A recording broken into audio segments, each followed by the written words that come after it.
Hi, I'm Micah Clark. Thank you for joining us today. I want to give you a recap on this week's activities at the Indiana General Assembly. We had a big week. Now, I know you're hearing a lot in the media about property taxes, the budget. That's going to dominate the entire session. I want to mention something about that real quickly because I just got an email from somebody asking about a funding issue and concern about something.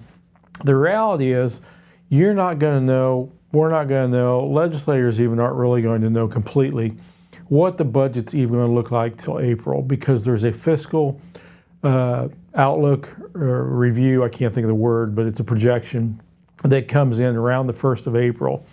And that always affects the budget dramatically. If the projections are good, that economically we think we're going to be growing or a good economy, and there'll be more revenue forecast, that might be what they call it, then that affects how much they spend or don't spend. So someone was asking me about their local school, how much they'll get. I don't know. Schools always get increase in funding, but it may not be as much as the budget was 2 years ago. We'll see. But just sit tight if you're watching something close on the fiscal side of this session. We're really not going to know a lot of things about what's going to be spent, cut, what not spent until the session winds down in the middle of April. But never hurts to contact your legislator about things, of course, regardless of that. But I want to talk about two things that happened this week, both on Wednesday, one in the morning and one in the late afternoon. Two committee hearings. The first one is J.D. Prescott, State Representative J.D. Prescott, good friend, good pro-family legislator, has a bill, House Bill 1230. He's introduced this bill multiple times, and it is also a bill like the one I mentioned in the Senate concerning school board elections, partisan school board elections. Now, this bill is a little different than the Senate bill. It's more of a, I guess, moderation. The Senate bill actually requires school board candidates to run in the primary with a political affiliation.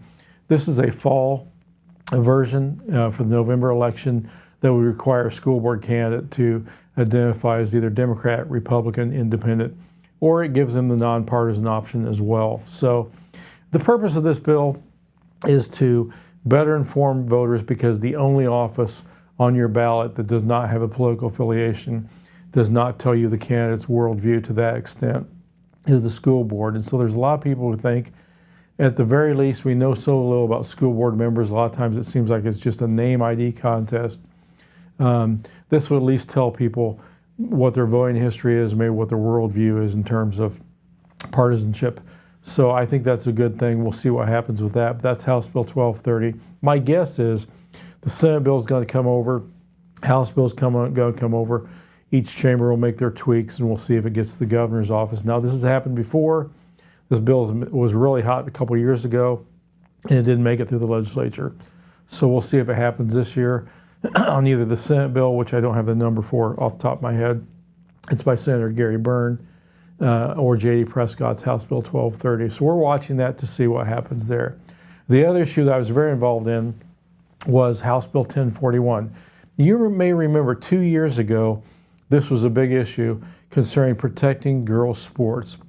Now, last week, the president signed an executive order protecting girls' sports, keeping men out of girls' locker rooms, out of girls' sporting events, for fairness, for physical safety, and for decency in the locker room, frankly. But states still need to act on this, because an executive order can be challenged, and it's only good for as long as that president's in office. It can be reversed, as we've seen.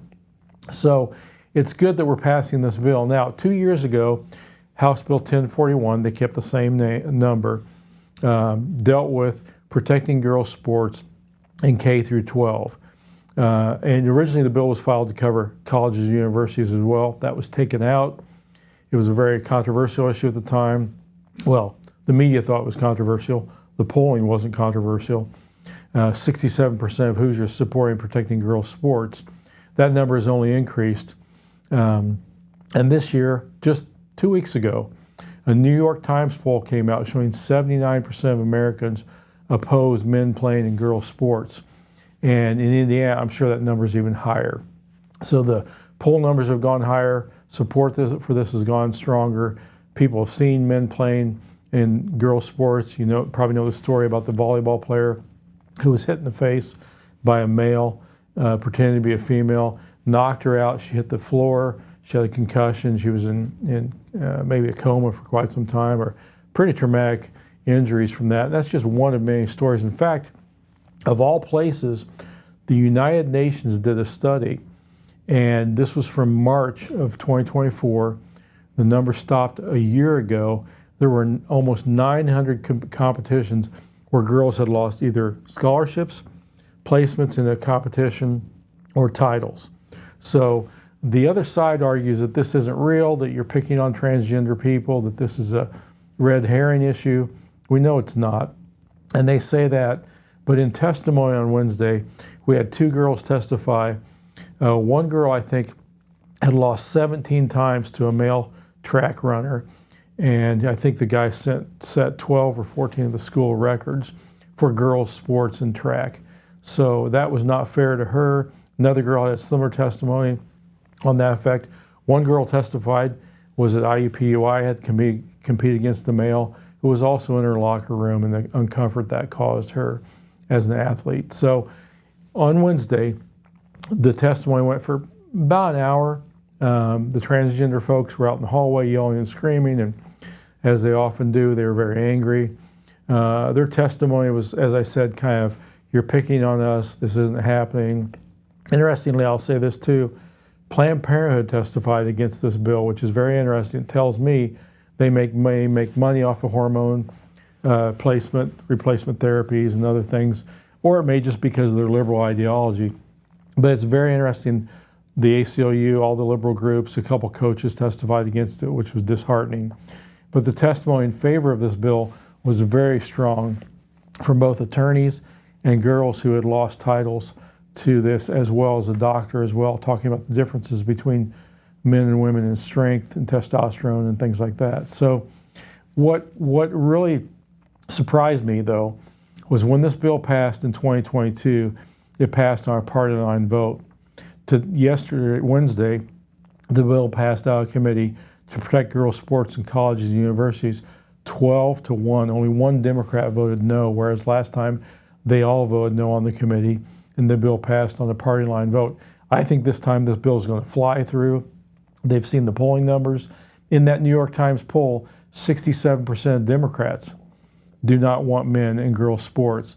There are very few issues where you have 80% support on anything. This is a massive ground shift. People have seen this. They don't like it. They don't think it's fair. And so I think this bill is going to fly through the House, get a strong vote, probably around 80 votes, maybe. It'll be very interesting to see what that vote is. How does it reflect popular opinion?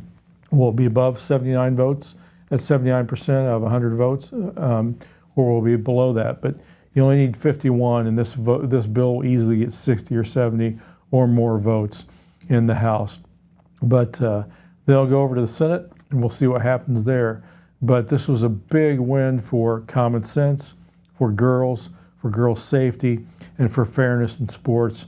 And I'll mention this too. The NCAA, which is housed in Indiana, has taken a neutral position on this bill. They actually thanked President Trump, which shocked me, for his executive order because they said it gave them guidance, although I think they could have had guidance before. But whatever. The president signed the order on last week on Wednesday. That's a good thing, and we're moving the bill this week on Wednesday, and it should be voted on by next Wednesday, I think, in the House. It'll be very interesting to see what happens on that, how the media spins it. But this is an issue that the public very much wants to pass, and I think they will. So pray for that. It's not too late to call your state representative on House Bill 1041 and ask them to support fairness in girls' sports, or on 1230 that I mentioned too from J.D. Prescott on partisan school boards. If you want that to pass, please feel free to contact your state representative there. Now, next week on the 20th, the bills cross over. So committee hearings are going to wrap up either today on Friday, if they have any today, I don't think they do, or Monday, possibly Tuesday, doubtful. But by the 20th, bills will cross over, and they'll have a deadline for amendments, second reading, a deadline for third reading, final vote. Any bill that's not gone through the 3 steps, committee hearing, second reading, and final vote, will be dead if it doesn't make it out of the House or the Senate on the 20th. So if you're watching a bill it's not seen action yet, chances are it won't. And that's one of the disappointments I have every session is there's all these good bills I'd like to see passed, and they move very few of them. But we do have some good, positive, pro-family bills that are going through. And after the 20th, I will update you on all of them that we're watching, because the ones that are dead will be passed away, and we'll have a much smaller target of bills we're watching. Instead of watching 1,000, we'll be watching more like 20 or 30, which is a blessing, but still very busy to get those things through. It's very difficult to pass any bill, even a common sense bill like 1041. That's the nature of our process. Our founders didn't want thousands of laws passed. And every session you have about 1,400 bills filed, maybe 1,600, maybe 1,800. You still only have about 250 that make it to the governor's desk. So we'll see what those are, and we'll try and keep you informed on the issues that affect your family. So for Micah Clark, the American Family Association of Indiana, thank you for joining us today. I hope you have a wonderful weekend, and thank you for your support of AFA of Indiana.